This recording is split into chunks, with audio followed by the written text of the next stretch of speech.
Hello everyone.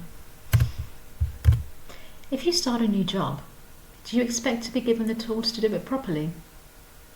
If you do a job successfully for 3 years, do you expect to be told later on that you don't meet the requirements for it? If you've answered yes to the first question and no to the second, you might want to give Germany a wide berth. By 2030, Germany predicts that around 49,000 teachers will be lacking. That's not a figure to be sniffed at. You might think then that Germany is working hard to recruit experienced and qualified staff and is prepared to show flexibility and take candidates who perhaps don't meet every single requirement. Then I'm afraid you're mistaken.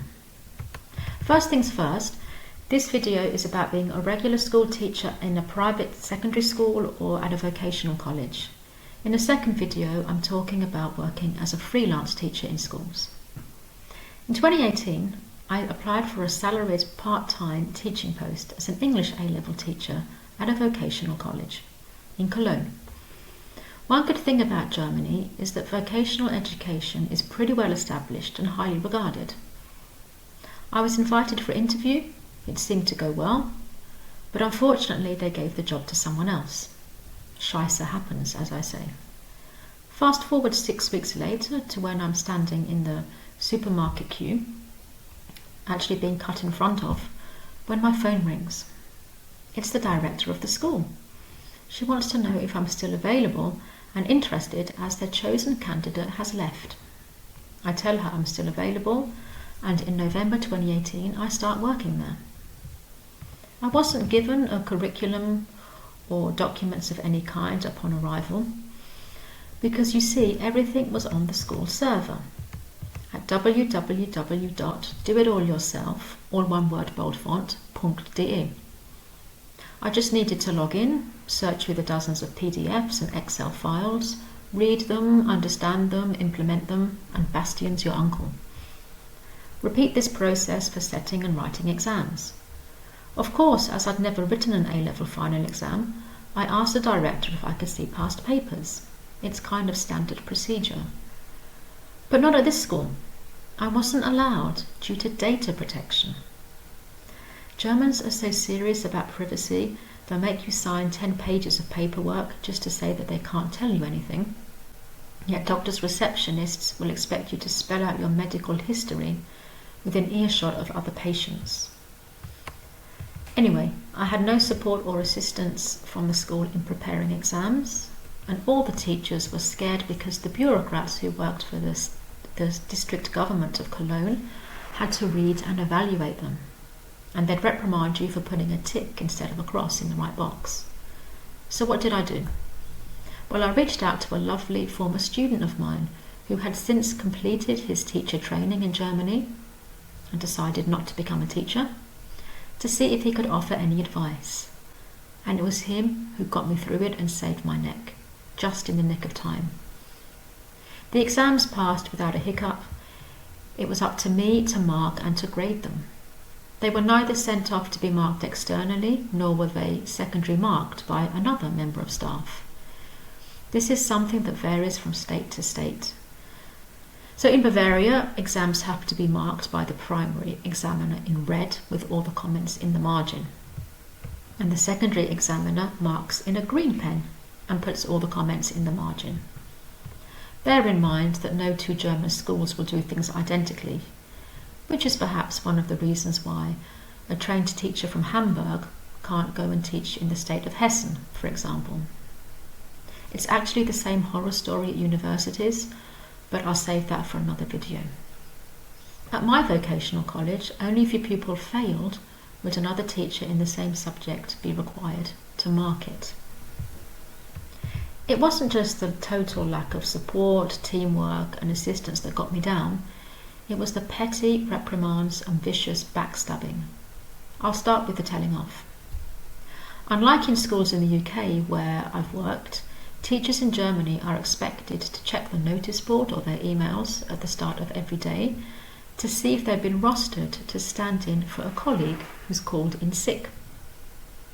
That means that whether you teach in the first period or not, you have to be there just in case you find out you have to cover for someone. Let's say that the physics teacher is sick, but a French teacher can supervise the lesson at the last minute. The lesson isn't seen as cancelled and doesn't go down as such in the statistics. As you know, communication wasn't the college's strong point. So when I walked into the room, the staff room, at 8:40 one morning at the beginning of my teaching stint, to do some prep work for a class beginning at 9:45, I was greeted by the deputy head pointing his finger at me and following me to my seat. Frau Dunn, classes here start at 8:30. 8:30.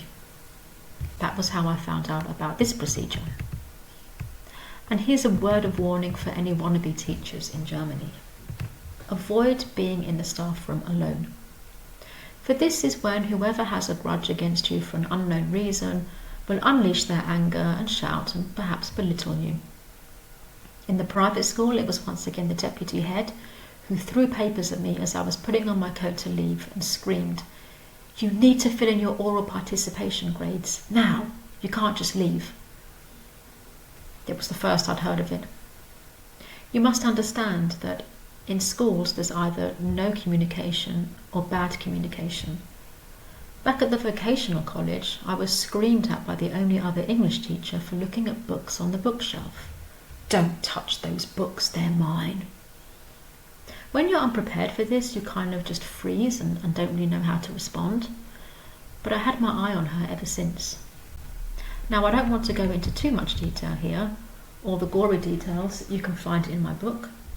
But suffice to say that from hiding my exam papers on the morning of resits to making me a toilet monitor on the day of finals meant that I always went to school with my stomach in knots.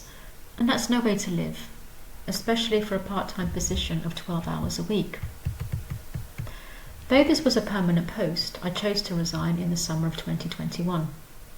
Then, in a strange twist of fate, in April this year, so 2025, the headmaster, who was formerly the deputy head, contacts me to tell me that the English colleague is leaving and would I be interested in working there again.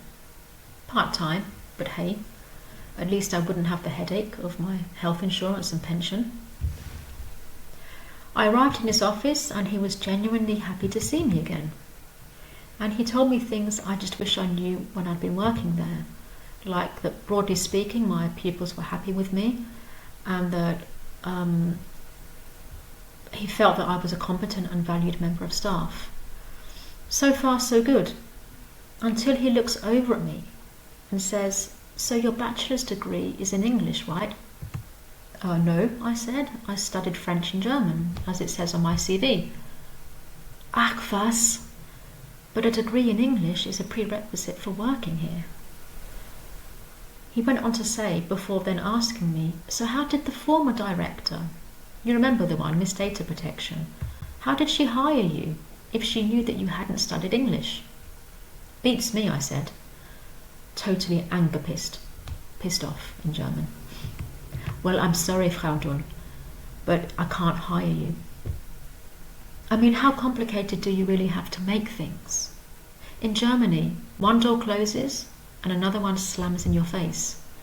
For 3 years I'd worked as a teacher at that vocational college, and suddenly, boof, I can't re-enter. It's not enough to have shown that I'm capable of doing a good job. So in the end, it was a final Auf Wiedersehen to the college.